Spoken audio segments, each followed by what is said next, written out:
ना मर कर भी वतन की उल्फत, मेरी मट्टी से भी खुशबुए वफा आएगी। अहले वतन को जागो लाहौर और लाहौर न्यूज की जानिब से जश्न आज़ादी बहुत बहुत मुबारक हो जनाब। मैं हूँ आपकी होस्ट मुनीबा आसिफ और आप देख रहे हैं अपना पसंदीदा प्रोग्राम जागो लाहौर और जश्न आज़ादी स्पेशल। आज हम आप लोगों के साथ मना रहे हैं और जैसा कि आज़ादी खुदा का एक अनमोल और कीमती तोहफा है। 14 अगस्त 1947 का सूरज बरसगीर के मुसलमानों के लिए आज़ादी की नवीद लेकर तलू हुआ था। मुसलमानों को न सिर्फ ये कि अंग्रेजों बल्कि हिंदुओं की मुतवक्के गुलामी से भी हमेशा हमेशा के लिए निजात मिली थी। आज़ादी का ये हसूल कोई आसान काम नहीं है, जैसा कि शायद आज हम समझने लग गए। बरतानवी इक़्तिदार के खात्मे के लिए बरसगीर के मुसलमानों ने जो अजीम कुर्बानियाँ दी हैं और जो बेमिसाल जिद्दोजहद की है, ये उनके इस्लाम और दो कौमी नज़रिए पर गैर मुतज़लज़ल ईमान और यकीन का वाज़ेह सबूत है। उन्हीं कुर्बानियों और मुसलसल जिद्दोजहद के नतीजे में बिलाखिर पाकिस्तान का क़याम अमल में आया था। आज पाकिस्तान भर में जश्न आज़ादी मिली जोश और जज्बे के साथ मनाया जा रहा है। बढ़ते अपनी पहली स्टोरी की तरफ और कुछ बात कर लेते हैं जश्न आज़ादी के हवाले से। तो इस साल जश्न आज़ादी का जो थीम है वो है ग्रीन पाकिस्तान। और जैसे कि आपको पता है कि पाकिस्तान माहौलियाती तब्दीलियों के खिलाफ जंग में सबसे आगे है और पाकिस्तान माहौलियाती तहफ़्फ़ुज़ के नए रिकॉर्ड भी कायम कर रहा है। तो गुज़श्ता दिनों वज़ीर-ए-आज़म ने लाहौर में दुनिया के सबसे बड़े मियावाकी जंगल का इफ्तिताह किया। तो गुजरावाला की आवाम ने 1 मिनट में सबसे ज़्यादा दरख्त लगाकर दुनिया को हैरान कर डाला। और इन सब इक़दामात के बावजूद पाकिस्तान को अभी भी बहुत काम करने की ज़रूरत है आलूदगी के हवाले से। और पाकिस्तान का शुमार दुनिया के आलूदा तरीन ममालिक की फहरिस्त में इस वक्त हो रहा है। दुनिया के सरे फहरिस्त 50 आलूदा तरीन शहरों में पाकिस्तान के 5 शहर, जिनमें लाहौर शामिल है, बहावलपुर है, फैसलाबाद है, गुजरावाला है और मुरीदके भी शामिल है। जबकि आलूदा तरीन ममालिक में पाकिस्तान जो है दूसरे नंबर पर आ रहा है। और इस खतरे की संगीनी का अंदाज़ा इस बात से लगाया जा सकता है जनाब कि सिर्फ हवा की आलूदगी दुनिया भर में हर साल 70 लाख से ज़्यादा अफराद की कबल अज़ वक्त अमवात का सबब बनती है। पाकिस्तान में पौधे लगाने की कितनी ज़रूरत है हमें और ग्रीन पाकिस्तान मुहिम कितनी अहमियत के हामिल है, इस पर हम बात करेंगे। हमारे साथ मौजूद है डॉक्टर सामिया सैफ है, माहिर माहौलियात है। डॉक्टर सामिया, मैं आपको खुश आमदीद कहती हूँ जागो लाहौर में। कैसी हैं आप? अस्सलाम वालेकुम जी। वालेकुम अस्सलाम। और आपको जश्न आज़ादी बहुत बहुत मुबारक हो। मेरी तरफ से भी सबको, लाहौर को और पूरे पाकिस्तान को जश्न आज़ादी मुबारक। बिल्कुल ऐसे आपको भी मुबारक। और जिस तरह इस साल हम देख रहे हैं कि यौम आज़ादी का जो थीम है वो ग्रीन पाकिस्तान रखा गया है और पाकिस्तान जो है वो सबसे आलूदा पोल्यूटेड जो है ममालिक में दूसरे नंबर पर आ रहा है। तो यहाँ पर अगर पाकिस्तान की बात की जाए तो डॉक्टर जामिया, क्या लगता है आपको, क्या वजूहात है यहाँ पे इतनी पॉल्यूशन की? मुनीबा, इस बार बड़ी अच्छी 14 अगस्त की थीम। हमेशा हमारा एक वही बागों का शहर लाहौर जो मशहूर है, बागों का शहर, और अब अनफॉर्चुनेटली एक मोस्ट पोल्यूटेड सिटी में आता है और पाकिस्तान का शुमार भी पोल्यूटेड कंट्रीज़ में होने लगा है अनफॉर्चुनेटली। लेकिन आज की थीम बड़ी अच्छी है क्योंकि ये है आज़ादी के रंग और दरख्तों के संग। तो बड़ा अच्छा ग्रीन पाकिस्तान का कॉन्सेप्ट, और ये कोई ऐसा आइडिया नहीं है जो बहुत पहले नहीं इंट्रोड्यूस होना चाहिए था। ये बहुत अच्छा आइडिया है। उसमें हमने इस बार ये था कॉन्सेप्ट कि जी झंडियों की जगह हम दरख्त लगाएंगे। तो लेकिन इसका मतलब ये नहीं है आप बिल्कुल झंडियाँ भी लगाएं, अपने घरों पे झंडे भी लगाएं, उससे पता चलता है हमारी आज़ादी का दिन है, जोश और जज्बा पता चलता है। लेकिन मुझे लगता है इंशाल्लाह इस अच्छे आइडिया के साथ दरख्त लगाने से माहौल में बहुत बेहतरी आएगी। और इंशाल्लाह जिस तरह से इतना पोल्यूटेड सिटी है और अनकरीब हम उन शहरों में शुमार होंगे, जैसा कि हम हमेशा सुनते थे सिंगापुर के बारे में कि सिटी इन गार्डन, तो व्हाई नॉट इंशाल्लाह Lahore will be the city in garden definitely. और पहले ही ये तो बागों का शहर है, तो इंशाल्लाह जल्दी इसकी रौनकें बाहर होंगी अगर हम इस आइडिया को आगे लेके चले, दरख्त लगाएं। बिल्कुल बागों का शहर तो है, लेकिन वो बाग कई जो है ना माहौलियाती आलूदगी में छुप चुके हैं। बिल्कुल ऐसा छुप चुके हैं। तो वो जो माहौलियाती आलूदगी है वो किन वजूहात की वजह से हो रही है? अगर हम शहरी माहौलियाती आलूदगी की बात करें, अर्बनाइजेशन, तो आपको पता है सबसे बड़ी सोर्स जो है वो व्हीकलर एमिशन, जो गाड़ियाँ हमारी सड़कों पे आ रही हैं उनसे निकलने वाला धुआं सबसे ज़्यादा ख़तरनाक है। जिस वक्त हमें ये शहर, जब हमें मुल्क मिला, हम ये सोच भी नहीं सकते थे इतना लश, इतना ग्रीन, कि इसकी आबादी बढ़ने के साथ साथ यहाँ पे जो जो डेवलपमेंट हुई, इंडस्ट्रीज लगी, इसी तरह ख़ासतौर पे जो ऑटोमोबाइल इंडस्ट्री की ग्रोथ हुई और जब ये लीज वाली गाड़ियाँ बहुत ज़्यादा कॉमन हुई, आप आज से 10 से 15 साल पहले अपना देखिए तो एक फैमिली में सिर्फ 1 या 2 गाड़ियां होती थी। exactly. और आज हमारे घर में जितने अफराद होते हैं उतनी गाड़ियां होती हैं। बिल्कुल ऐसा है। तो आप ये देखें, हर गाड़ी, हर इस तरह की सोर्स जो है उसका एक इम्पैक्ट है एनवायरनमेंट में, उसका एक कंट्रीब्यूशन है पोल्यूशन में। जो भी गाड़ी सड़क पे आएगी थोड़ा या कम आलूदगी का सबब ज़रूर बनेगी। तो व्हीकलर एमिशन और इसके अलावा जो आजकल फिर आप बाकियात जो होती हैं, ये जो आपकी एग्रीकल्चरल वेस्ट है उसको जलाया जाता है, फॉसिल फ्यूल को जलाया जाता है, इवन हमारे ये जो घास फूस को, पत्तों को आग लगा दी जाती है, इससे निकलने वाली गैसेस भी बहुत खतरनाक होती है। बिल्कुल एग्जैक्टली। तो ये सारी वजूहात है, खासतौर पे शहरी पोल्यूशन की बहुत बड़ी वजह है।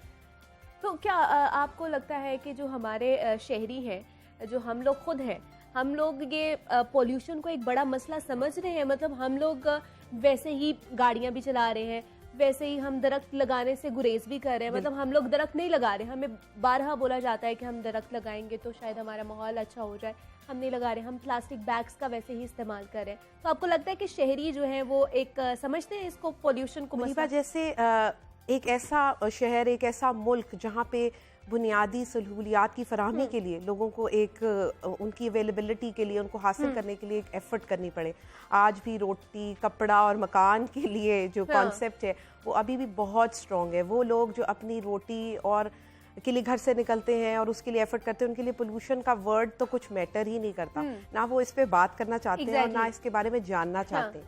लेकिन वो ये नहीं उनको अंदाज़ा हो रहा कि इस सारे ड्यूरेशन में जितना हम माहौल को आलूदा कर चुके हैं, क्योंकि हमने माहौल के रिसोर्सेज को तो इस्तेमाल कर लिया, अब वापस हमने उन रिसोर्सेज को कैसे रिप्लेनिश करना है, किस तरह हमने उनमें सबको रिस्टोर करना है, उसका कोई आइडिया और कोई प्लान अवेलेबल नहीं है।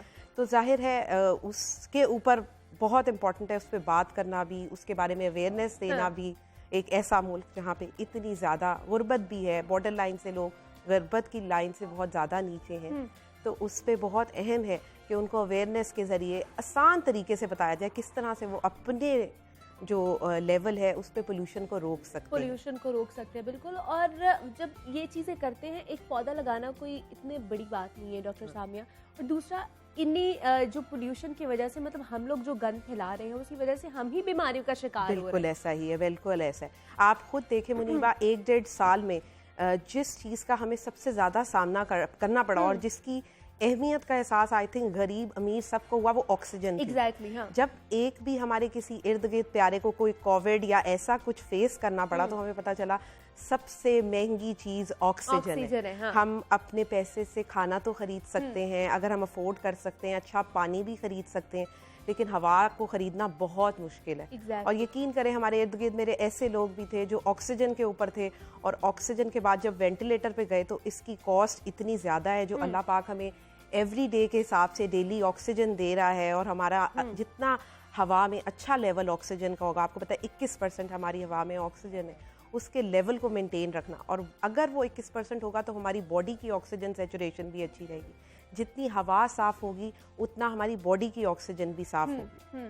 तो ये बहुत अहम है, बहुत अहम है। और दूसरा, मेरे ख्याल से आपको ही थोड़े से हमारे नाजरीन को, ये जो देख रहे हैं, उनको थोड़ा सा अवेयर कर देना चाहिए कि किन किन बीमारियों का शिकार हो सकते हैं अगर हम ये पोल्यूशन के साथ इस तरह खेलते रहेंगे।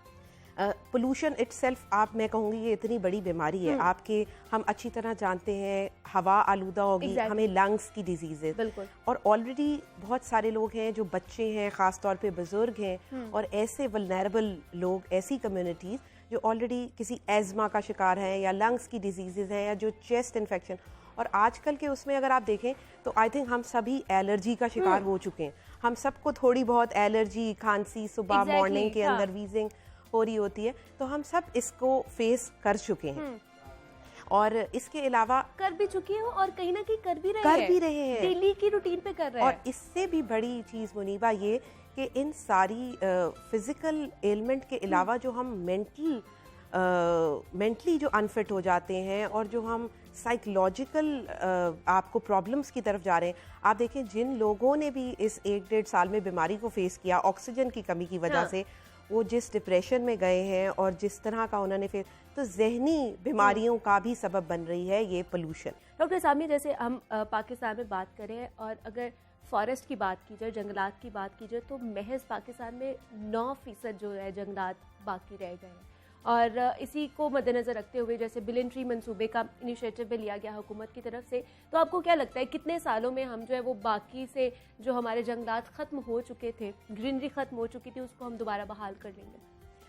मुनीबा, अगर हम पास्ट का रिकॉर्ड देखें तो 2013 तक सिर्फ 640 मिलियन ट्रीज प्लांट हुए थे, लेकिन अगर आप पिछले 4-5 साल का स्टेटिस्टिक्स देखें तो हमने अपने हदफ को बहुत अच्छी तरह पूरा किया है। और 1 बिलियन ट्रीज का भी जो हमारा टारगेट था वो भी हम अचीव कर चुके हैं ऑलरेडी। इस दफ़ा का लेटेस्ट 10 बिलियन ट्रीज का टारगेट है, इंशाल्लाह वो भी हम अचीव करेंगे। अच्छी बात ये है, ये जो नया कॉन्सेप्ट, ये जो नए फॉरेस्ट का कॉन्सेप्ट लाया है एक जापानीज साइंटिस्ट, और उस टेक्नोलॉजी के तहत उसमें ये होगा कि आप एक तो लोकल स्पीशीज जो जल्दी ग्रो करती हैं, 10 टाइम्स फास्टर ग्रो करती हैं एज कम्पेयर टू आम प्लांट, नॉर्मल प्लांट, तो उसको हम लगाएंगे। और इसमें एक कॉन्सेप्ट ये होता है, इसमें हमें एरिया छोटा चाहिए होता है। छोटे एरिया में हम ज़्यादा प्लांटेशन, जैसे अभी जो जिसकी 9 अगस्त को लॉन्चिंग हुई है जिस प्रोजेक्ट की, उसमें एरिया इज़ अबाउट लाइक 100 कनाल, तकरीबन 12.5 एकड़ का एरिया, और उसमें हम 1.5 लाख से ज़्यादा दरख्त लगाएंगे। और ये दरख्त जो है, असल चीज़ दरख्त लगाना पौधा लगाना नहीं है, बल्कि पौधे को दरख्त तक पहुंचाना है। तो ये बहुत अहम है। हम पौधे तो लगा देते हैं, हम उनको दरख्त पहुंचने तक हमें ये पता नहीं होता कि वो दरख्त बना के नहीं। एक पर्टिकुलर हाइट जब तक एक पौधा अटेन नहीं करता वो दरख्त के उसमें नहीं आता। और दरख्त ही हमें जो है, जो एक प्रोटेक्शन, एक शेल्टर, एक ऑक्सीजन का लेवल जो है, जैसे एक 100 फुट का दरख्त आपको 100 फुट से ऊंचा दरख्त एक साल में आपको 2 लोगों के लिए ऑक्सीजन का बंदोबस्त कर देता है। तो इस तरह का वो करते हुए मैं समझती हूँ कि हम बहुत जल्दी अपना हदफ, आई थिंक 1 डेकेड से पहले आई गेस कि हम अपना ये हदफ पूरा कर सकते हैं, अगर इस तरह से इंशाल्लाह हम इसी ग्रोथ, इसी पैशन के साथ हम चलते रहे। आप खुद सोचे मुनीबा कि अगर हम अपने ऊपर, अगर हम अपनी बर्थडेज के ऊपर हम अपने बच्चों को आगे की तरबियत करेंगे, हर बंदा बर्थडे पे आज 22 करोड़ की पॉपुलेशन, आज ही एक पौधा भी लगाए, 22 करोड़ का तो हदफ हम एक ही दिन में आते हैं। तो it's not a big deal. और सिर्फ अवेयरनेस की अच्छी बात ये है, अच्छा कॉन्सेप्ट ये है कि आपको अब ये दरख्त और ये पौधे जो हैं 5-6 फुट वाले हाइट वाले आपको मुफ्त आप जाएं, अवेलेबल हैं। गवर्नमेंट इसके ऊपर काम कर रही है। मतलब ये जो बड़ा अच्छा लिया गया है, तो ये बड़ा अच्छा फिजिबल भी है और फ्रेंडली भी है। और इसमें सिर्फ ये देखना है, इसमें हमें ज्यादा अच्छा प्लांट इकोलॉजिस्ट बता सकते हैं कि किस जगह के लिए कौन सा पौधा ज्यादा अच्छा है, कहाँ पे हम फ्रूट ट्रीज लगा सकते हैं। जैसे नहर की साइड के ऊपर हम आराम से फ्रूट ट्रीज लगा सकते हैं। बिल्कुल इसी तरह हम कौन से पौधे कहाँ लगा सकते हैं। लेकिन इस वक्त पीपल की छांव हमेशा हम सुनते हैं, पीपल की होती है, उसकी बहुत, उसकी ग्रोथ, उसका ऑक्सीजन रेट बहुत अच्छा है। कुछ ऐसे प्लांट्स हैं, कौन से प्लांट्स हमें लगाने चाहिए? मैं एज एनवायरमेंटलिस्ट ज्यादा पौधों की स्पीशीज, लेकिन मुझे ये पता है कि प्लांट की ऐसी स्पीशीज हैं जो फास्टर ग्रो करती हैं। एलोवेरा प्लांट है, आपके इंडो प्लांट में स्नेक प्लांट्स होते हैं, आपकी कुछ प्लांट्स जो बहुत अच्छा ग्रो करते हैं। और कुछ प्लांट्स ऐसे भी हैं, जैसा हम जानते हैं कि रात के वक्त कार्बन डाइऑक्साइड प्रोड्यूस करते हैं, दिन में हमें ये ऑक्सीजन देते हैं। तो कुछ ऐसे प्लांट भी हैं जो हमें 24 आवर्स भी ऑक्सीजन देते हैं। तो हमें उनकी ग्रोथ और उनकी तरफ भी आना चाहिए, और उस तरह के पौधे भी लगाने चाहिए अपने घरों में, अपने घरों के बाहर, अपने स्कूल, यूनिवर्सिटीज, इंस्टीट्यूट, जहाँ पे भी हम इसको प्रमोट कर सकते हैं। आई थिंक ये सबसे आसान है, हदफ है, और हम अपने माहौल को ठीक भी इसी तरीके से कर सकते हैं। आपको क्या लगता है कि अगर हम मैक्सिमम अगर 1 साल की बात करें तो आम शहरी उनको कितने % जो है वो लगाने चाहिए पौधे? आप मैं समझती हूँ कि आप अगर 1 साल में आप 4 से 5 पौधे भी 1 पर्सन लगा लेता है तो I think it's a big thing, बड़ी ज़बरदस्त बात है। आप उसी हिसाब से, बल्कि आप खुद कैलकुलेशंस कर सकते हैं कि आपके घर में अगर 6 अफराद हैं, आप उसको मल्टीप्लाई करें और फिर आप ये देखें कि कितनी अच्छी हमें रिजल्ट्स मिल सकते हैं। और ये बड़ा अच्छा, अभी तक जैसे हमें 15-16 तक, ये सिर्फ अगस्त के लिए थीम मत रखें कि हमने सिर्फ अगस्त में हमने प्लांट लगाने हैं क्योंकि आज़ादी का है या पौधों का सीजन चल रहा है। पूरा साल आपको ऐसी स्पीशीज़ अवेलेबल होती हैं जो टाइम ग्रो करती हैं। एवरग्रीन स्पीशीज़ भी होती हैं, तो उनको भी प्रमोट करें, दरख्त लगाएं अपने लिए भी, और एक मजहबी हमारा एक फरीज़ा भी है और हमें ये लगाना चाहिए। ये तो लगाना चाहिए। दूसरा वो जो जैसे मैं बात करी थी प्लास्टिक के बारे में कि वो भी इंसानी सेहत के लिए कितनी खतरनाक चीज हो चुकी है।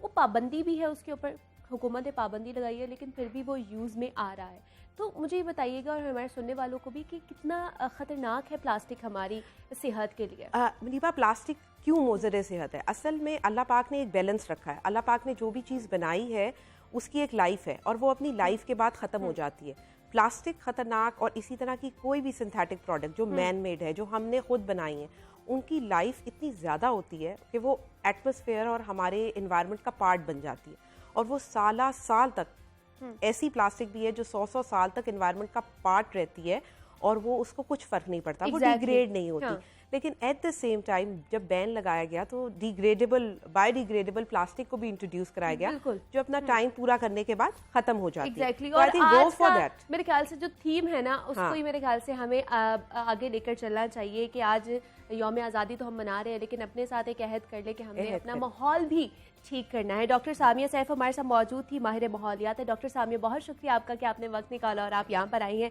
जनाब, आज जैसे हम जश्न आज़ादी मना रहे हैं, मजीद भी आपसे इस हवाले से बात करनी है। मुझे यहाँ पे एक छोटी सी ब्रेक लेनी है। ब्रेक पर जाने से पहले आप नन्हे सिख फनकारों ने राहत फ़तेह अली खान के नगमे पर परफॉर्मेंस पेश किया, आप वो सुनिए। मैं मिलती हूँ इस ब्रेक के बाद आपसे।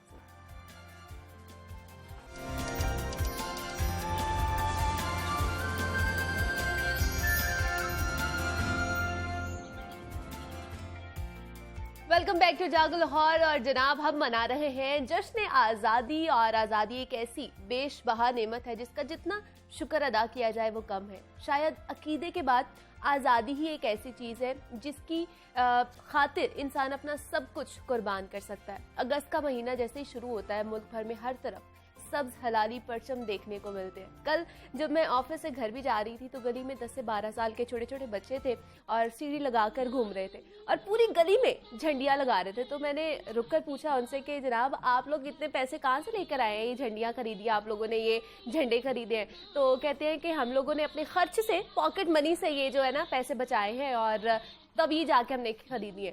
तो बच्चों का ये जो जज्बा देखकर मुझे बहुत ज़्यादा खुशी भी हुई कि इस बात का अफसोस भी हुआ कि आज की जो नौजवान नस्ल है, मतलब जो हम जिसमें आ रहे हैं, हम अपने कामों में इतना मसरूफ़ हो चुके हैं कि वो यौम आज़ादी मनाना ही हम लोग भूल गए। हमें उन छोटे छोटे बच्चों से मेरे ख्याल से सीखना चाहिए कि जिनके दिलों में हमसे ज़्यादा हुब्बुल वतनी आज भी मौजूद है। और आज की जो नौजवान नस्ल है वो यौम आज़ादी मनाती तो है, मगर वो पहले जैसा जोशो जज्बा हमें नज़र नहीं आता। नौजवान नस्ल को ये याद रखना चाहिए कि अगर आज हम आज़ाद मुल्क में सांस ले रहे हैं तो उन शहीदों की वजह से जिन्होंने अपना कल हमारे आज के लिए कुर्बान किया है। पाकिस्तान की बुनियादों में लाखों शहदा का खून शामिल है। एक आज़ाद मुमलिकत के लिए मुसलमानों ने बेशुमार कुर्बानियाँ दी हैं और आज का नौजवान आज़ादी के जज्बे और जश्न आज़ादी को किस नज़र से देखता है, इसी पर हमने आज बात करनी है। और बहुत ही होनहार और बासलाहियत नौजवान मेरे साथ आज मौजूद हैं, तो मैं तारुफ करवाती चलूँ। मेरे साथ मौजूद है कैसरा बतूल और युसरा अहमद हैं। दोनों बहुत ही अच्छी डिबेटर हैं, पंजाब ग्रुप ऑफ कॉलेजेस से उनका ताल्लुक़ है और उनसे आज जानेंगे कि वो किस तरह अपनी इस आज़ादी को मनाती हैं अपनी तकारीरों के ज़रिए। तो युसरा और कैसरा, मैं आप दोनों को खुश आमदीद कहती हूँ जागो लाहौर में। अस्सलाम वालेकुम और जश्न आज़ादी आप दोनों को बहुत बहुत मुबारक हो। कैसी आप दोनों? अल्हम्दुलिल्लाह ठीक ठाक है। और सबसे पहले तो मुझे बताइए कि कैसे मनाते हैं आप लोग जश्न आज़ादी? आज तो हमारे साथ मना रहे हैं, पहले कैसे मनाती थी? जब छोटे से होते थे, छोटे से लेकर अब तक हमें भी बड़ा जोश आता है कि हम झंडियाँ लगाएं, आटे की लोई और उससे सारा लगाएं, सीढ़ी पे खड़े होके और इसी तरह। और फिर मतलब हम ताकि और जितने भी नगमे हैं वो भी ऊंची ऊंची आवाज़ में गाएं और पाकिस्तान जिंदाबाद का नारा लगाएं, इस तरह करके सेलिब्रेट करें। बिल्कुल बिल्कुल। और याद करें वो दिन जो किस तरह हमने ये हासिल किया, पाकिस्तान, सारा कुछ इस तरह। एग्जैक्टली। तो कैसरा, आप कैसे अपने जश्न आज़ादी मनाती हैं, क्या करती हैं? आज का दिन हमें ये पैगाम देता है कि हम उनकी कुर्बानियों को याद करें, उन्हें ट्रिब्यूट पेश करें जिन्होंने अपनी जानें तक कुर्बान कर दी इस वतन के लिए। आज हम आज़ाद फ़िज़ा में हैं, हमारा जो दिल करता है हम वो करते हैं, हम आज़ादी से रह रहे हैं। अगर कश्मीर के मुसलमानों को देखा जाए या जो भारत में, फ़लस्तीन में, वो आज़ादी की स्ट्रगल कर रहे हैं, लेकिन हम में कि हम हमारा जो दिल करता है, हम मजहबी, सियासी, मौशी तौर पर आज़ाद हैं, तो हम उस अहद की तजदीद करते हैं आज के दिन कि जो जो हमारे आबाओ अजदाद ने अपनी जानें कुर्बान की, और उनकी वजह से ही आज हम इस खुली फजा में सांस लेने के काबिल हैं, हम यहाँ पर बैठे हुए हैं सिर्फ उन्हीं की कुर्बानियों की वजह से। तो मुझे यूसरा बताइए, कब से तकरीरें करनी आपने शुरू की, कब शौक हुआ कि मैं ये कर सकती हूँ, डिबेट कर सकती हूँ मैं? जब मैं छोटी सी थी 4-5 क्लास में होंगी, तो मेरा भाई भी करता था तब स्कूल लेवल पे, तो उसी को देख देख के थोड़ा मुझे भी जज्बा हुआ कि मैं भी वतन के लिए कुछ करूँ, मैं भी करूँ। तो इसीलिए फिर मैंने करना शुरू किया। फिर आहिस्ता आहिस्ता और मुकाबले जीतती रही। एक नज़रिया पाकिस्तान ट्रस्ट था, वहाँ मेरा भाई मुझे तैयारी करवाता था और फिर मैंने स्कूल लेवल पे वहीं से स्टार्ट किया मुकाबलों का, और वहीं से ही आगे बढ़ती रही। ठीक है, मतलब 5th क्लास से आपने स्टार्ट किया? 4-5 क्लास से 4-5 से स्टार्ट कर दिया आपने तकरीरें करने। लेकिन उससे पहले कभी घर में कभी की हो भाई के साथ? घर में वो भाई के साथ लगे रहते थे साथ साथ। अच्छा, वो करता था तो उसके पीछे हम मुझे भी याद हो जाती थी, तो मैं भी इस तरह फिर उसके साथ लगी रहती थी। ठीक है, तो कैसा आपकी क्या थी, मेरी एज थी जब आपने स्टार्ट किया ये करना? एक्चुअली मेरे बाबा जान जो थे वो डिबेटर थे अपने वक्त में। अच्छा। और उनको बहुत शौक था कि मेरा भी कोई हो ऐसे मेरे साथ, मेरा बच्चा भी। तो उन्होंने बहुत, मैं छोटी थी, मैं 1 क्लास में थी, तभी से उन्होंने मुझे इसमें कर दिया। और मैं फर्स्ट कंपटीशन जो मैंने विन किया था वो मैंने 2 क्लास में विन किया था। 2 क्लास में? लेकिन 1 क्लास का बच्चा मेरे ख्याल से इतना वो नहीं होता कि वो डिबेट कर सके, या 2 क्लास में भी इतना समझदार नहीं होता। तो किस तरह करती थी, याद किस तरह करती थी तब? अगर मतलब बहुत मुश्किल होती थी, क्योंकि मुश्किल वर्ड्स थे। अक्सर मैं अभी भी सोचती हूँ, अभी मैं अपने भाई को इसके लिए तैयार कर रही तो उसको मैं बताती हूँ कि मैं भी इसी से गुजरी हूँ। हाँ। बहुत मुश्किल होती थी, डांट भी बहुत पड़ती थी। हाँ। तो लेकिन हो गया, और आज हम हैं तो उसी वजह से। और उसके बाद पंजाब कॉलेज में एक स्कूल की तरफ से मैं आई, और जब पंजाब कॉलेज में एक डिफरेंट प्लेटफॉर्म था, वहाँ पे हमें बहुत पॉलिश किया गया। तो अब मैं उस वहाँ के स्पीच को और अपनी मेरी अब ज़मीन आसमान का फ़र्क है। ज़मीन आसमान का, बिल्कुल ऐसे ही है। पहले हम अब एक प्लेटफॉर्म से नहीं सीख रहे होते, हम खुद भी थोड़ी सी जद्दोजहद कर रहे होते हैं किसी चीज़ के, लेकिन जब हमें एक प्लेटफॉर्म मिल जाता है तो हमें पता चल जाता है कि हमें इसमें और कितनी सीखने की ज़रूरत है। तो युसरा, जब आप उसके बाद आपने मुकाबले करने शुरू कर दिए? हाँ जी, स्कूल में और फिर उसके बाद एक इदारा था नज़रिया पाकिस्तान ट्रस्ट। तो फिर मैं वहाँ पे, मुझे भाई लेके जाते थे, तो पापा भी साथ में। पहला मुकाबला कब जीता? पहला मुकाबला मैं 5 क्लास में थी, मिड टर्म हो रहे थे हमारे, तो वहाँ पे नज़रिया पाकिस्तान ट्रस्ट में 23 मार्च के हवाले से था, तो वहाँ पे मैंने विन किया था। तो कहते हैं ना, स्टेप बाय स्टेप करके कामयाबी मिलती है। तो इसी तरह पहले मेरी आई नहीं आ पाई, 3rd आई। फिर उसके बाद दूसरा कदम पापा ने हौसला दिया मुझे, मेरे भाई ने हौसला दिया, मेरे सर हैं सर इलियास साहब, उन्होंने मुझे हौसला दिया। फिर उसके बाद मैं 2nd और फिर 1st, और इस तरह फिर मैं 1st आती, थोड़ा बहुत 1st आई, इस तरह करके। और जब 8 तक पहुंची तब वहाँ भी मैंने A+ और यहाँ पे जीता मुकाबलों में, और इसी तरह ही आगे आगे बढ़ती रही। ज़्यादा मोटिवेट कौन करता था?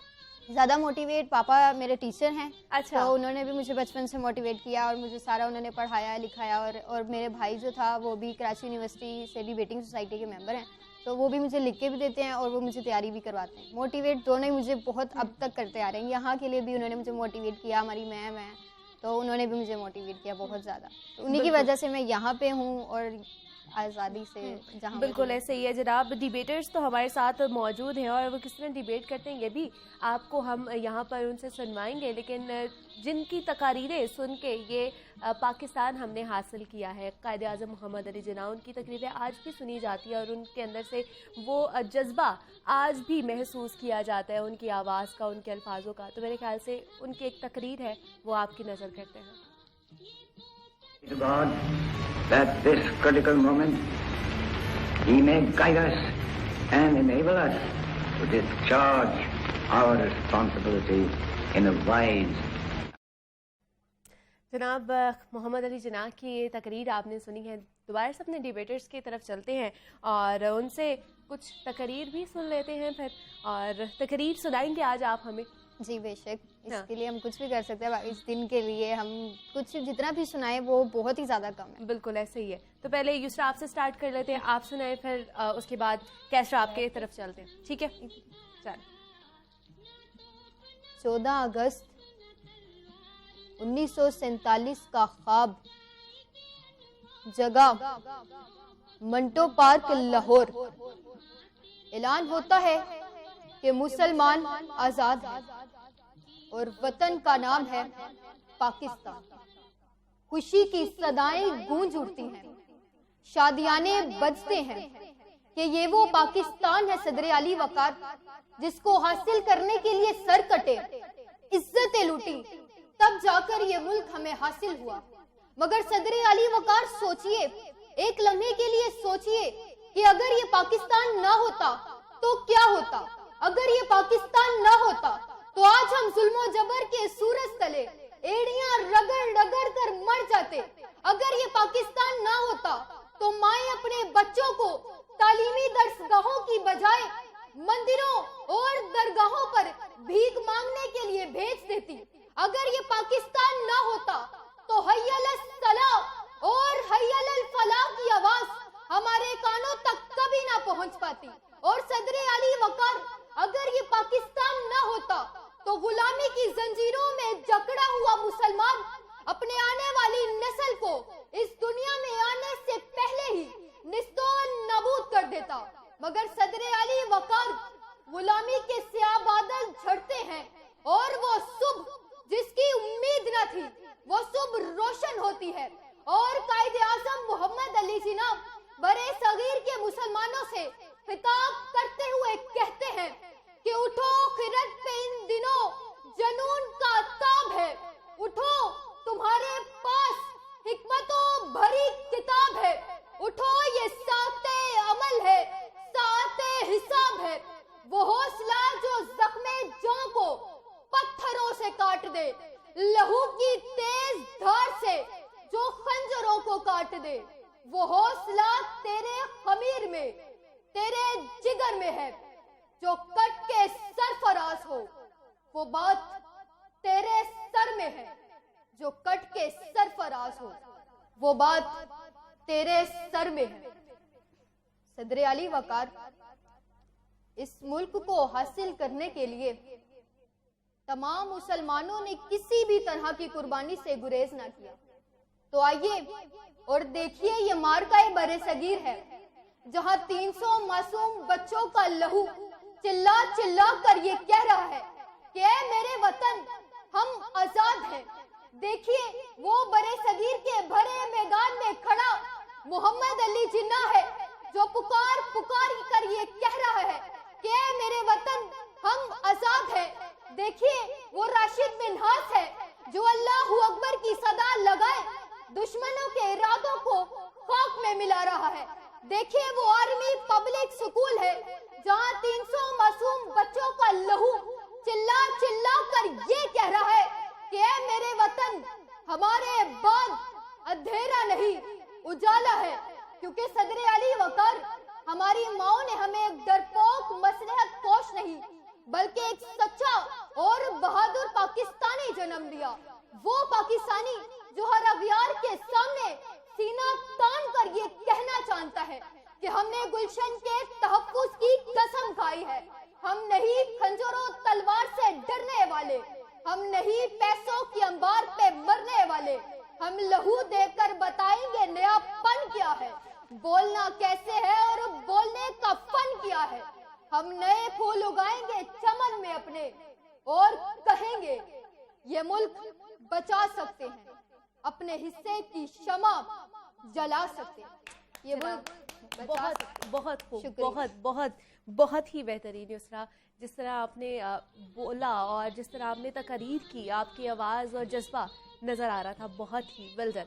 युसरा, कैसरा, आपकी बारी, आपसे भी हम तकरीर सुनना चाहेंगे और यही वलवला चाहते हैं हम, और देखना चाहते हैं कि हमारी नौजवान नस्ल में अभी भी वो वलवला मौजूद है कि नहीं है, जैसे हम सुनते आ रहे हैं और पढ़ते आ रहे हैं। सदर आली वकार, कुर्बानी, एसार, मसावात, रिस्के हलाल, ईमान, यकीन, अमले पेहम, खौफे खुदा और हुकूकुल्लाह के साथ साथ हकूकुल इबाद हमारा शार्त है। एक आदमजात का कत्ल पूरी बस्ती को रुला देता। निगाह बुलंद, सुखन दिल नवाज, जां पुरसोज हमारी पहचान थी। मेरी बात का यकीन ना आए तो आए और मेरे साथ तारीख के दरीचे में झांकिए और याद कीजिए गज़वा बदर का वो अजीमुशान मार्का। याद कीजिए वो मंजर जब अहज़ाब व हुनैन के मार्के गर्म हुए याद कीजिए वो मंजर कि जब सरदाद नादाद दस दर दस्ते यजीद हक्का के बिनाए लाइला अस्तुसैन तारीख में अमर हो गया। और याद कीजिए 1947 का वो मंजर कि जब कितनी ही बहनें कुओं के मुंजमद पानियों का लुकमा बन गई, बच्चे यतीम हो गए, काफले लुट गए।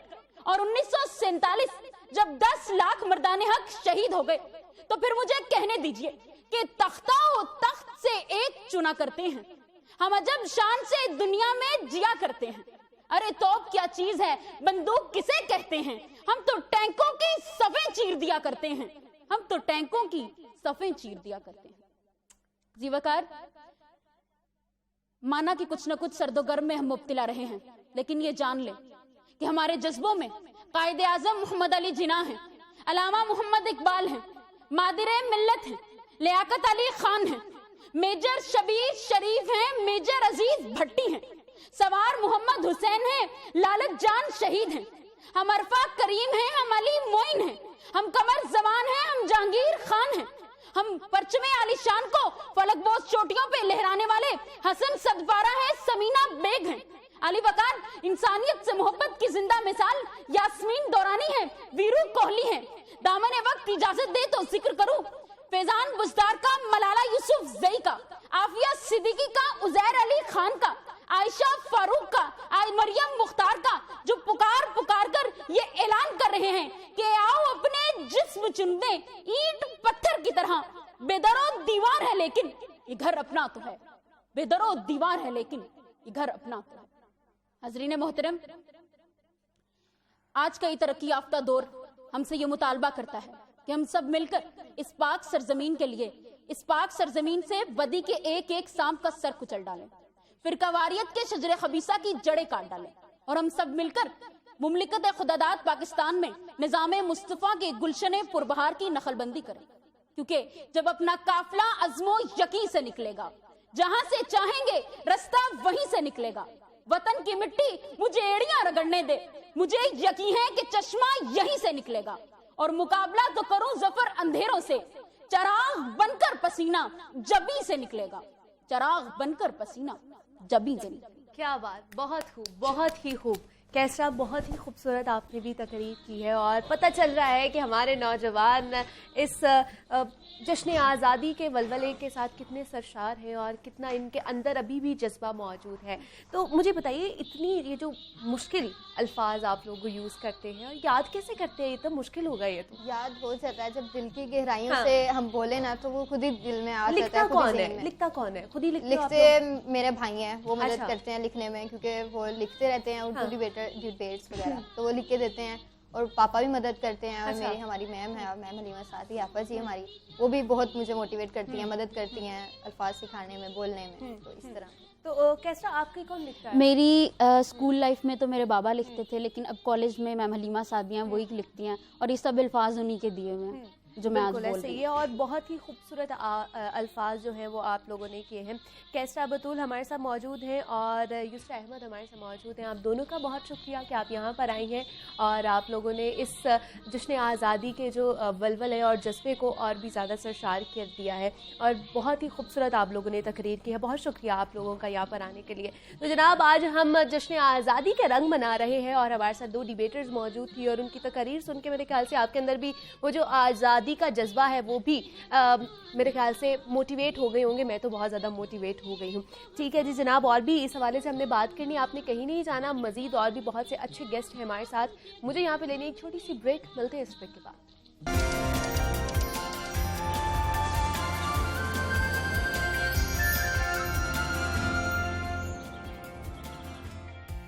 वेलकम बैक टू जागो लाहौर। जनाब, हम मना रहे हैं आज़ादी की खुशियाँ और हमारे मेहमान जश्न आज़ादी के मुख्तलिफ और इंतहाई अहम पहलुओं के हवाले से बात भी कर रहे हैं। लेकिन आज़ादी का जश्न मेरे ख्याल से मिली नगमों के बगैर अधूरा रहता है। मिली नगमे और तराने इंसान में ऐसा जज्बा बेदार करते हैं जिसका कोई जोड़ नहीं है। और तहरीक पाकिस्तान हो या 65 की जंग हो, कारगिल वॉर हो या जश्न आज़ादी हो, मिली नगमे माहौल को गरमा देते हैं। तो हमने सोचा कि आपकी मुलाकात ऐसे मेहमान से करवाते हैं जो जब गुनगुनाते हैं तो सुनने वाले सुनते रह जाते हैं और मिले जज्बे को एक नई तकवीयत मिलती है। तो चलिए उन्हीं की तरफ चलते हैं, कुछ गपशप भी उनके साथ करेंगे और खूबसूरत आवाज़ में उनकी मिली नगमे भी सुनते हैं। हमें ज्वाइन किया है हमजा नासिर हैं जो गुलकार है। हमजा, मैं आपको खुश आमदीद कहती हूँ और आपको जश्न आज़ादी बहुत बहुत मुबारक। आपको भी मुबारक, आपको भी बहुत मुबारक। हमजा, कब से स्टार्ट किया ये गुलकारी करना? शौक था?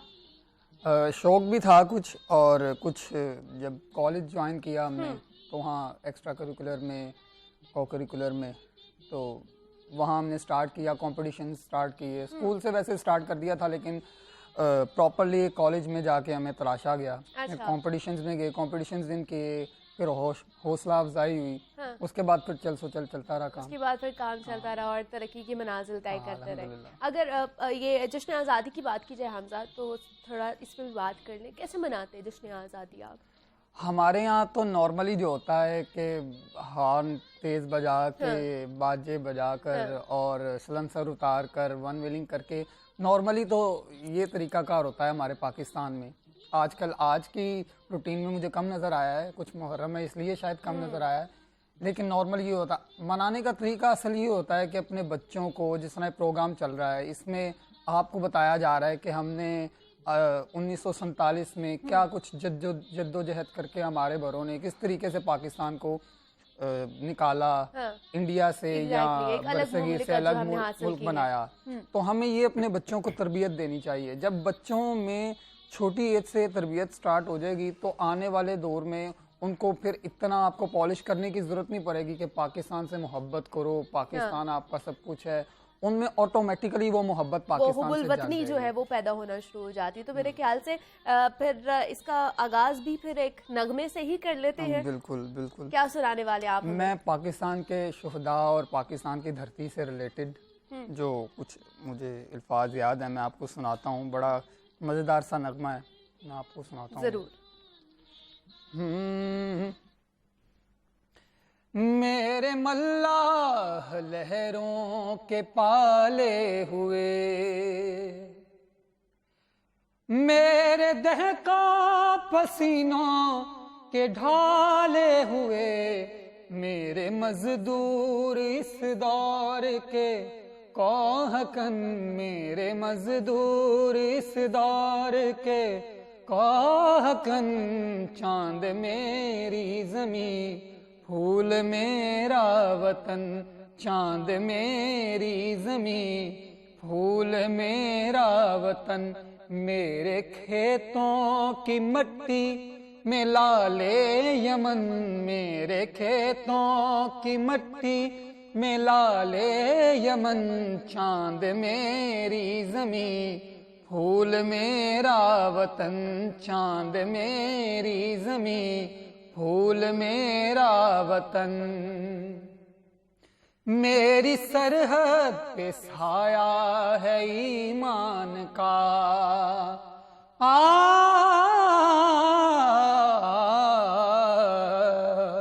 मेरी सरहद पे साया है ईमान का, मेरे शहरों पे साया है कुरान का, मेरा हर एक सिपाही है खैबर शिकन, मेरा हर एक सिपाही है खैबर शिकन, चांद मेरी ज़मी फूल मेरा वतन, चांद मेरी ज़मी फूल मेरा वतन, मेरे खेतों की मट्टी में लाले यमन, मेरे खेतों की मट्टी में लाले यमन, चांद मेरी ज़मी फूल मेरा वतन, चांद मेरी ज़मी फूल मेरा वतन। बहुत खूब, माशाल्लाह, बहुत ही खूबसूरत। आप इंस्पिरेशन के बात कर रहे थे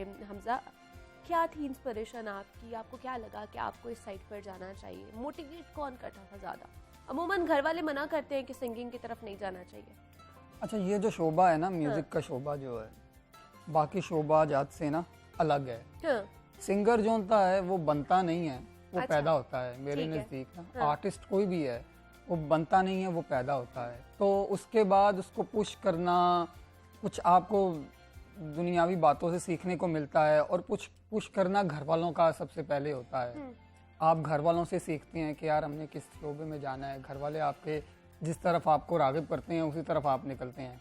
फिर दूसरी बात ये कि जब आपको पता लगता है ना कि आप में पोटेंशियल है, उसको फिर आप पॉलिश करते हैं। फिर जब प्रॉपरली जब फील्ड में इन होना होता है ना आपने, उसमें ऑडियो ट्रैक्स, वीडियो ट्रैक्स का बड़ा एक अहम रोल है आजकल के माशरे में, क्योंकि सोशल मीडिया आपको पता है कितना एक्टिव है। Exactly. जब तक आप वहाँ एक्टिव नहीं होंगे आपकी पहचान इतनी नहीं होगी। कुछ लोग एक वीडियो वायरल होने की वजह से अल्लाह उनको इज्जत देता है वो भी इज्जत अल्लाह ने इज्जत देनी है, उसमें कोई नहीं। कुछ लोग 10-10 साल भी लगे रहते हैं, अल्लाह ने उनको इज्जत नहीं दी, लेकिन उनको फल जरूर मिलता है।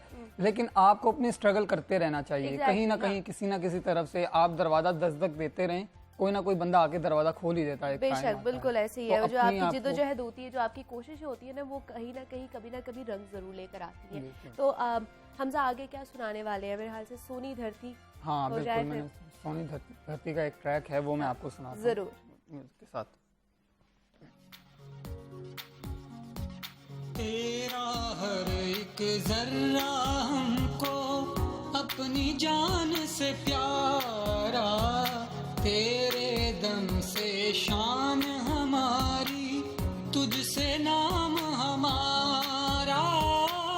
जब तक है ये दुनिया बाकी, जब तक है ये दुनिया बाकी, हम देखें आजाद, हम देखें आजाद तुझे, हम देखें आजाद।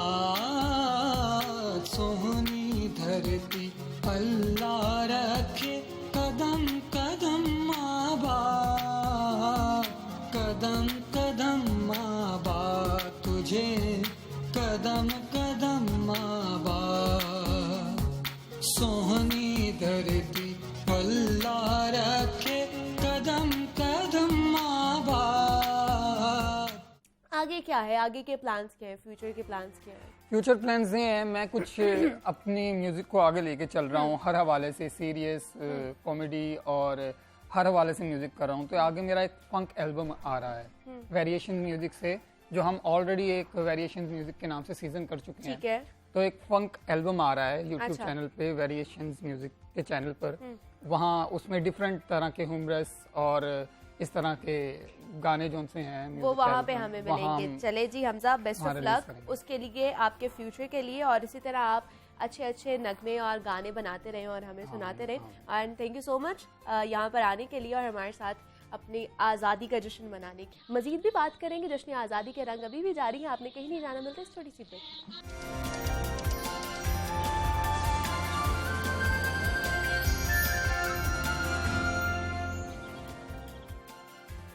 जागो लाहौर जश्न आज़ादी स्पेशल में एक मर्तबा फिर आपको खुश आमदीद कहते हैं, और हम मना रहे हैं आज़ादी की खुशियां आप लोगों के साथ। लेकिन इन खुशियों को मनाते हुए हमें अपनी तारीख को भी याद रखना चाहिए कि आखिर वो कौन से अवामिल थे जिन्होंने बरासगीर के मुसलमानों को इस जगह से हिजरत करने पर मजबूर किया जहां वो कई सदियों से रह रहे थे। जब हम तहरीक पाकिस्तान की तारीख पर नज़र डालते हैं तो इस तारीखी जिद्दोजहद में ये बात सबसे ज़्यादा नुमाया तौर पर हमें नज़र आती है कि मुसलमान अपने जुदागाना इस्लामी तशख़्ख़ुस पर मिसर थे। यही नज़रिया पाकिस्तान और अलहदा वतन के क़याम की दलील थी। तहरीक पाकिस्तान ने कई मुश्किल मराहिल तय किए, न सिर्फ पाकिस्तान बनने से पहले बल्कि हिजरत के दौरान ऐसे वाक़यात हुए जिन्हें तारीख कभी भी फरामोश नहीं कर सकती। तारीख गवाह है कि भारत से आने वाली जो ट्रेन थी वो मुसलमानों की लाशों से भरी हुई थी। लाहौर पहुंची तो भी यहाँ के जो मुसलमान थे उन्होंने पाकिस्तान में रहने वाले हिंदू और दीगर मज़ाहिब के लोगों को तहफ़्फ़ुज़ ही फराहम किया था।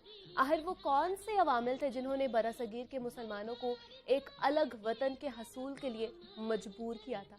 इस पर हमने आज बात करनी है। हमारे साथ स्टूडियो में मौजूद है प्रोफेसर डॉक्टर महबूब हुसैन साहब हैं, तारीख दान है और पंजाब यूनिवर्सिटी के शोबा तारीख के HOD भी हैं, और उनके साथ मौजूद हैं आज हमारे साथ रज़ा रियाज साहिबा जो पाकिस्तान के कौमी तराने के खालिक हाफिज़ जालंधरी साहब की साहबजादी है। तो मैं आप दोनों को खुश आमदीद कहती हूँ जागो लाहौर में, और जश्न आज़ादी बहुत बहुत आप दोनों को भी मुबारक हो। आपको भी मुबारक। सबसे पहले तो महबूब साहब आपसे थोड़ी बात गुफ्तगू करना चाहेंगे। तारीख के पन्नों की अगर बात की जाए तो पाकिस्तान एक ऐसा मुल्क था जो किसी भी गोली के बगैर हम लोगों ने हासिल किया। 7 साल की जिद्दोजहद के बाद हम लोगों ने एक अलग मुमलिकत पाई, अलग रियासत हासिल की। तो ये कायदे आज़म का और मुस्लिम लीग का कितना बड़ा कारनामा था? जी, सबसे पहले तो मैं आज आपके प्रोग्राम की वसातत से पूरी कौम को आज़ादी की खुशियाँ मुबारक कहूँगा। यकीनन आज़ादी एक बहुत बड़ी नेमत है जिसको आज हम सेलिब्रेट कर रहे हैं। Exactly. और जैसे आपने कहा कि कायदे आज़म ने इस मूवमेंट को लीड किया था जो हमारी इस आज़ादी की तहरीक का आखिरी मरहला था। आप देखें कि कायदे आज़म मोहम्मद अली जिन्ना रहमतुल्लाह अलैह ने 1906 में अपनी सियासी ज़िंदगी का आगाज़ किया। आगाज़ में वो हिंदू मुस्लिम इत्तेहाद के बहुत बड़े दाई थे, हिंदू मुस्लिम यूनिटी के एम्बेसडर कहलाते थे और उनकी कोशिश और ख्वाहिश थी कि दोनों कौमें मिलकर चलें। उससे पहले जिस तरह के सर सैयद अहमद ख़ान ने ये कोशिश की, लेकिन दूसरी तरफ कांग्रेस का जो एटीट्यूड था, उनका जो रवैया था, उनकी जो पॉलिसीज़ थी, उसकी बिना पर फिर ना सिर्फ कायदे आज़म बल्कि जनूबी एशिया के तमाम सियासी लीडर इस बात पर कन्विंस हो गए कि अब शायद दोनों कौमों का मिलकर चलना, मिलकर रहना नामुमकिन है। इसीलिए फिर 1940 में इसी शहर लाहौर में 23 मार्च को जनूबी एशिया के मुसलमान इकट्ठे हुए और उन्होंने बाज़ाब्ता तौर पर, बाकायदा तौर पर ये फ़ैसला किया कि अब हमने आज़ादी हासिल करनी है। और फिर 7 साल की मुख्तसर जद्दोजहद में, जैसे कि आपने ख़ुद फरमाया कि बग़ैर किसी तशद्दुद के, बग़ैर किसी गोली चलाए के, बग़ैर किसी पुरतशद्दुद एक्टिविटीज़ के हमने ये मंजिल हासिल की। लेकिन बाद में कुछ ऐसे वाक़यात हुए जिसकी वजह से फिर इंसानी तारीख़ की बहुत बड़ी हिजरत हुई और उस हिजरत के नतीजे में हज़ारों अफराद हमसे बिछड़ गए। उन्होंने अपनी ज़िंदगियाँ कुर्बान की। तो आज हमें उनकी कुर्बानियों को भी याद करना चाहिए, उनकी इस स्ट्रगल को भी ट्रिब्यूट पेश करना चाहिए और इस आज़ादी की नेमत को भी सेलिब्रेट करना चाहिए। बिल्कुल ऐसे ही है और हम इंशाल्लाह वो उसी चीज़ को और उसी वलवले को साथ लेकर भी चलेंगे और याद करेंगे कि किस तरह उन लोगों ने अपनी जानों का नजराना पेश किया है ताकि आज हम यहाँ पर बैठ सके, अपने अलग मुल्क में रह सके। रज़ा रियाज साहिबा भी हमारे साथ मौजूद है। किस तरह हम जानते तो हैं, हम एक शायर थे, शायर के तौर पे हम उन्हें जानते हैं, लेकिन उनके पर्सनल लाइफ के बारे में हम जानना चाहते हैं। हफीज़ जालंधरी साहब के किस तरह के इंसान थे, वालिद कैसे थे वो? वालिद बहुत ही शफीक वालिद थे। मुझे नहीं याद कि कभी उन्होंने मुझे गुस्से से देखा हो, घूरा हो। डांटना तो एक अलग ही बात है और इसके अलावा वो बच्चों में बच्चा बन जाते थे। अच्छा। और उनकी 4 किताबें हैं बच्चों के नज़मों की जो कि बिल्कुल वो उन्होंने बच्चा बन के ही लिखी हैं और वो बड़ी आसान बच्चों के लिए बड़ी खूबसूरत नज़में हैं। और यहाँ तक कि मुझ पे जब मैं छोटी थी तो बहुत सारी नज़में छोटी छोटी मेरे लिए लिखी हुई हैं और मेरी जो छोटी छोटी सहेलियाँ आती थी उन पे भी फिलबदी नज़में कह देते थे और टॉफ़ियाँ और चॉकलेट्स भी रखते थे कि जो बच्चे आते थे उनको देते थे। यानी बहुत प्यार करते थे बच्चों से, बहुत प्यार करते थे। हाँ। तो उन्होंने कुछ शेयर किया हो आपके साथ जब वो तराना लिख रहे थे, तो क्या वक्त था उस वक्त, क्या उनका विजन था जब वो लिख रहे थे, क्या सोच थी उनकी? दरअसल तराना जब वो लिख रहे थे और उसके मेरी पैदाइश उसके बाद की है, लेकिन हमारे ज़माने में जो हमारे पेरेंट्स थे, अब्बा जान ख़ास तौर पे, वो एक बहुत दफ़ा किस्से सुनाते थे। और हम रोज़ एक ही किस्सा बहुत दफ़ा जी हाँ करके खुशी खुशी सुनते थे। अच्छा। तो तराने का ऐसे कहानी उसकी ऐसी है कि 1948 में तराना कमेटी कायम हुई क्योंकि जब 47 में पाकिस्तान बना तो हमारे पास तराना नहीं था। तो हमारे जो प्राइम मिनिस्टर लियाकत अली ख़ान ने कमेटी बनाई, नेशनल एंथम कमेटी। और कहानी तो काफ़ी लंबी है लेकिन ऐसे है कि फिर एक कंपटीशन पाकिस्तान में हुआ जिसमें हर पाकिस्तानी शायर को मदऊ किया गया कि आप पाकिस्तान का तराना लिखें। ठीक है। और उससे पहले M.A. छागला साहब की जो धुन थी वो मंजूर हो चुकी थी और वो एज़ अ तराने की धुन पाकिस्तान में बज भी चुकी थी। ठीक है। जब शाह ईरान आए थे उस वक्त और जब लियाकत अली ख़ान अमरीका गए थे जब, तो अब उस धुन के अंदर तराने को समोना था। ठीक है। तो इन सब शायरों को या बहुत से शायरों को उसके ग्रामोफोन रिकॉर्ड्स दिए गए कि आप ये सुने और इसके अंदर अल्फाज को डालें। ठीक है। तो मेरे अब्बा जान हफीज़ जालंधरी, वो अपने उनका एक स्टडी रूम है जो अभी भी है घर में, तो उसमें वो 3 महीने 20 दिन तक बंद रहे और तराने के वो लिखते थे और उनको वो अल्फाज उसमें समो नहीं सकते थे और ये वो अल्फाज उनको पसंद नहीं आते थे। उनका इतना वो वज़न नहीं होता था जो कि कौम के जज्बात और उनकी ख्वाहिशात कर पाता। हाँ, तो वो कहते हैं कि रोज़ एक पहाड़ में कागज़ों का गोल फेंक देता था और फिर मैं लिखता था। तो 3 महीने 20 दिन में ये तराना लिखा गया और उसके बाद ये हुआ कि जो एक शाही बरादरी थी जो उनकी भी दोस्त थी और वो सब नाराज़ से हो गए। जब 1954 में तराना हमारा जो है वो मंजूर हुआ, अल्लाह के फजल से हफीज़ साहब का मंजूर हुआ, तो उसके बाद वो उन्होंने एक थोड़े से शेर लिखे थे। ठीक है। कि अर्ज़े हुनर भी वजह शिकायत हो गई, छोटा सा मुँह था मुझसे बड़ी बात हो गई, देखा जो खा के तीर कमी गाह की तरफ, अपने ही दोस्तों से मुलाकात हो गई, यारों की बरहमी पे हंसी आ गई हफीज़, ये मुझसे एक और बुरी बात हो गई। क्या बात, क्या बात, बेहतरीन हो गया।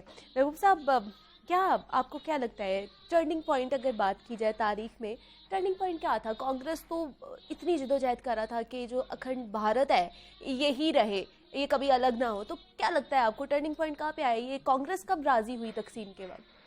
देखें, कांग्रेस ने 1937 के इंतखाबात जब जीते और उसके नतीजे में उनकी मिनिस्ट्रीज़ बनी और उन मिनिस्ट्रीज़ के नतीजे में जो उनकी पॉलिसीज़ थी, उनका जो रवैया था मुसलमानों के साथ, वो इतना भयानक और खौफनाक था कि कायद आज़म रहमतुल्लाह अलैह ने एक कमेटी तश्कील दी कि इनकी जो मुजालम की दास्तान है वो रकम की जाए, लिखी जाएँ। ठीक है। और पीरपुर रिपोर्ट बनी, फिर वो हसन रियाज साहब ने एक किताब लिखी, पाकिस्तान नागुज़ीर था। तो 1939 में जब दूसरी जंग अजीम शुरू होने जा रही थी, ठीक है, तो कांग्रेस ने बरतानवी हुकूमत पर प्रेशर डालने के लिए असम्बली से इस्तीफ़े दे दिए। अच्छा। उनका कहना ये था कि अगर हम इस्तीफ़े देंगे तो शायद ये हमें मज़ीद पावर और इख्तियारात और देंगे। तो उस मौके पर ज़ाहिर है कि अंग्रेज़ जो थे वो मुसलमानों को भी नाराज़ नहीं कर सकते थे। ब्रिटिश आर्मी में मुसलमान एक बड़ी तादाद में मौजूद थे। बिल्कुल, एग्जैक्टली। तो जब उन्होंने इस्तीफ़े दिए तो कांग्रेस के इन इस्तीफ़ों के बाद कायद आज़म ने तमाम हिंदुस्तान की अक़लियतों के बिहाफ पर ये ऐलान किया कि अब हम यौम निजात मनाएंगे। ठीक है। कि हमारी इनसे जान छूटी। तो मेरा ख्याल है कि वो एक टर्निंग पॉइंट था जब कायद आज़म ने ऐलान किया, तो ना सिर्फ मुसलमानों ने बल्कि छोटी ज़ात के हिंदुओं ने भी और दूसरी अक़लियतों ने भी शुक्र अदा किया कि कांग्रेसी मिनिस्ट्रीज़ का जो एटीट्यूड था, उनका जो रवैया था, उससे। उसके बाद देखें जो 23 मार्च का दिन, मेरा ख्याल है कि ये एक टर्निंग पॉइंट था जब हालांकि इससे पहले एक अलग वतन के क़याम की कई तजावीज़ आई। वो के अजीज़ की जो किताब है उसमें 170 ऐसी तजावीज़ का जिक्र है जो इससे पहले भी मुख्तलिफ मौक़ों पर मुख्तलिफ लोग दे चुके थे कि हिंदुस्तान को तकसीम कर दिया जाए। लेकिन जो 23 मार्च 1940 को मुस्लिम लीग ने मुतफ़िक़ा तौर पर अपनी एक ऑफिशियल रेजोल्यूशन अप्रूव की, जिसमें एक रिप्रेजेंटेशन हमें नज़र आती है। पंजाब से मौलाना ज़फ़र अली ख़ान उसको सपोर्ट कर रहे हैं, सिंध से अब्दुल्ला हारून कर रहे हैं, बलूचिस्तान से काजी ईसा कर रहे हैं, इसी तरह आप देखें कि सरहद से वो सरदार औरंगज़ेब कर रहे हैं। ख़वातीन की नुमाइंदगी करते हुए अमजदी बेगम, जो कि मौलाना मोहम्मद अली जौहर की बेगम थी, वो सपोर्ट कर रही हैं। और बंगाल से ख़ुद ये तहरीक जो है वो पेश की गई AK फ़ज़ल हक की तरफ। तो इतनी उसके अंदर रिप्रेजेंटेशन थी और मुसलमानों का एक मतमा नज़र, एक टारगेट उन्होंने मुतय्यन कर दिया कि अब हमारा जो मुतालबा है वो ये है कि लेकर रहेंगे पाकिस्तान और बन के रहेगा पाकिस्तान। और बन गया, टर्निंग पॉइंट था। बन गया और ये वो जो जज्बा था और वो बन गया और हमने देखा कि कितना खूबसूरत पाकिस्तान बना उसके बाद हमें जो मिला। मुझे बताइए रज़ा साहिबा, क्या सबसे ज़्यादा जो अच्छी पसंदीदा आदत आपको अपने वालिद की लगती हो वो हमारे साथ शेयर करें? अच्छा पहले कुछ ऐसी उनकी बहुत ही स्ट्रॉन्ग जो आदत थी जो उस वक्त हमें समझ नहीं आती थी, लेकिन अब मुझे इस उम्र में आ गई है कि बहुत कम वो हो गई है लोगों की आदत। सबसे बड़ी बात थी कि वो सच और जो हक था ना वो बोलने से और उसका साथ देने से कभी नहीं रुके। तो वो बाज़ दफ़ा मेरी अम्मी कहती थी कि ये तो एक आपका कारखाना दुश्मन साजी है, क्योंकि वो कुछ भी हो वो सच के साथ रहते थे और हक के साथ रहते थे, और वो बरमला उसका इजहार करते थे कहीं भी जहाँ भी हों। और दूसरे हर इंसान से मोहब्बत, उनकी दोस्ती हर एक आम आदमी से, दूध वाले से, डाकिए से भी वही दोस्ती थी जो कि एक सफ़ीर से, वज़ीर से या हेड ऑफ स्टेट से या जनरल से थी। तो सेम लेवल पे दोस्ती। ये रज़ा साहिबा, ये कुछ तस्वीरें हैं स्क्रीन पर आप लोगों की चल रही हैं, ये बताइए कौन से खास मौके हैं जहाँ पे ये तस्वीरें आप लोग? ये तराने की जो उसको कुछ डायरेक्ट कर रहे हैं, और ये रूस में हैं, एक वफ्द की उन्होंने क़यादत की थी, और ये 1938 में यूके गए थे। जबकि तस्वीर थी ये ढाका की तस्वीर है। अयूब खान के एडवाइज़र हैं हफीज़ साहब, एडवाइज़र टू द प्रेसिडेंट रहे हैं। और ये तो फिर हमारे सूफ़ी तबस्सुम अंकल थे, उनके साथ बैठे हुए हंस रहे थे। अच्छा, ये पहले सबसे पहले जो टीवी आया था, आप इतनी जल्दी चला रहे तो टीवी स्टेशन जब हमारा 1964 में आया था, उससे पहले उसकी फ़र्स्ट ट्रांसमिशन देख रहे थे। और ये director general morals arm forces रहे हैं वो, अपॉइंटेड बाय कायदे आज़म 1947 में। फिर ये लंदन की थी, ये उनके जिगरी दोस्त हैं ख्वाजा ज़िक्रिया साहब, मुनव्वर साहब, और ये हैं अहमद नदीम कासमी साहब हैं, अब्बाजान खुद नज़र आ रहे हैं। तो ये तस्वीर हैं। तो क्या जब ये बहुत इम्पोर्टेंट तस्वीर है, कायदे आज़म के साथ बैठे हुए हैं 1945 में। और वो तहरीक पाकिस्तान में उन्होंने भरपूर साथ दिया। और ये मेरे अम्मी अब्बू हैं जो कि ये अब्बाजान सदर कोसिजन के सामने अपना कलाम सुना रहे हैं, जिसका तर्जुमा उन्हें सुनाया जा रहा है। ये मैं फातिमा जिन्ना के साथ बैठी हूँ, वो हमारे घर तशरीफ़ लाई थी, और मैं अब्बाजान के साथ मरी में बैठी हुई हूँ, और मेरी अम्मी अब्बू और मैं। बिल्कुल ऐसे ही। अब बड़ी खूबसूरत सी यादें हैं, और बिल्कुल आपके सामने वो मनाजिर भी अब आ चुके होंगे। ये अन्निहान जो थे उनके साथ, उनको शाहनामा इस्लाम पेश कर रहे हैं। ठीक है। तो ये बड़े खूबसूरत से मनाजिर है, बहुत सी खूबसूरत सी यादें हैं जो हम आज शेयर कर रहे हैं, बल्कि आप हमारे साथ शेयर कर रही हैं। हमने तो सिर्फ पढ़ा है उनकी शायरी और उनके बारे में, सिर्फ किताबों में पढ़ा है, लेकिन आज आप हमें सामने बैठकर बराह रास्त उनके बारे में बता रही हैं। उन्होंने बेतहाशा शायरी की है, और कौन सी शायरी आपको ज़्यादा, कौन सा काम उनका और शायरी ज़्यादा पसंद है आपको उनकी? मुझे शाहनामा इस्लाम। शाहनामा इस्लाम एक बहुत बड़ा शाहकार है। यानी तारीख़ पाकिस्तान जो है वो नज़म की सूरत में, उसकी 4 जिल्दें हैं, और उसको तहरीक पाकिस्तान में इस्तेमाल किया गया। मुसलमानों के जज्बात को, उनको ये रियलाइज़ कराने के लिए कि आप एक बहुत बड़ी कौम हैं, आप मुसलमान हैं, आप हिंदुओं और अंग्रेज़ों के नीचे दब के ख़त्म होने के लिए नहीं हैं। बिल्कुल, और इस्लाम जो है वो बहुत बड़ी सादत है हमारी। तो वो शाहनामा इस्लाम की 4 जिल्दें जो कि तहरीक पाकिस्तान में भी अब्बाजान करिया हर शहर जाके पढ़ते थे, और चंदा जमा किया जाता था तहरीक पाकिस्तान। बिल्कुल ऐसे ही। तो महबूब साहब, क्या आपको लगता है कि जो पाकिस्तान ख्वाब देखा गया था पाकिस्तान बनाने का, वो हमें मिल चुका है, या हम वैसा उसको सस्टेन कर पाए हैं उस पाकिस्तान को? देखें, बतौर तारीख़ के तालिब इल्म मैं ये समझता हूँ कि कौमों की ज़िंदगी में 70-75 साल बहुत मुख्तसर अरसा होता है। हमने बहुत कामयाबियाँ भी हासिल की हैं, और आप देखेंगे अभी हम तस्वीरें देख रहे थे तो उस वक्त का मंजर हमारे सामने आ रहा था। उस वक्त इस तरह की कम्युनिकेशन टूल नहीं थे, इस तरह के मीडियाज़ नहीं थे, सोशल मीडिया नहीं था, लेकिन ये हमारे इंटेलेक्चुअली थे, शायरी थे जो एक लोगों के अंदर जज्बा, जोश पैदा करते थे और पैगाम लेकर जाते थे। आप देखिए कि 47 की तस्वीर और आज का पाकिस्तान ज़रा कंपेयर करें तो हमने बहुत तरक्की की है। हमारे जो खिलाड़ी हैं खेलों के मैदान में पूरी दुनिया में अपनी सलाहियतों को मनवा रहे हैं। हमारे डॉक्टर्स, हमारे इंजीनियर्स, हमारे स्टूडेंट्स, ज़िंदगी के हर शोबे से ताल्लुक़ रखने वाले।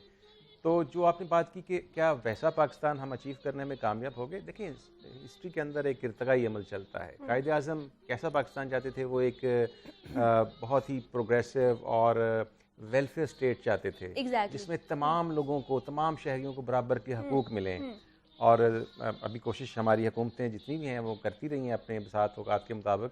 अभी थोड़ी से हमें इस सिलसिले में मज़ीद जद्दोजहद की ज़रूरत है। इंशाअल्लाह ताला हम कायद का जो विज़न है उसको अचीव करने में ज़रूर कामयाब हों इंशाल्लाह। और हम भी यही चाहते हैं कि वो विजन जो है हम हमेशा अपने साथ लेकर चले। रज़ा साहिबा, आप क्या कहना चाहेंगी, कैसा चाहते थे हफीज़ जलंधरी साहब पाकिस्तान, क्या उनका विजन था और आप अब के पाकिस्तान में वो विजन देख रही हैं?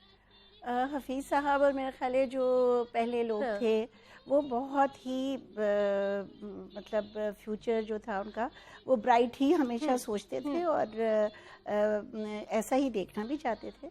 हफीज़ साहब के अगर मैं कहूँ तो वो अब जो पाकिस्तान है मेरे ख्याल में कि बहुत पाकिस्तान ने तरक्की की है। बहुत छोटी छोटी चीज़ें हैं जिनको ठीक करने वाली तो वो तो हर ज़माने में बिल्कुल थी, ऐसे ही है। जबकि उस ज़माने के लोगों के लिए तो बहुत मुश्किल हालात गुजरे हैं। अब तो पाकिस्तान उन्होंने हमें बना के दे दिया और आगे हमारा काम है कि उसको हमने किस तरह चलाना है। बिल्कुल, बेशक ऐसे ही है। उन सब ने हमें पाकिस्तान बना कर दे दिया है, एक अलग रियासत हमें बना के दे दिया है और इसको किस तरह लेकर चलना है अब ये हम लोगों पर डिपेंड करता है।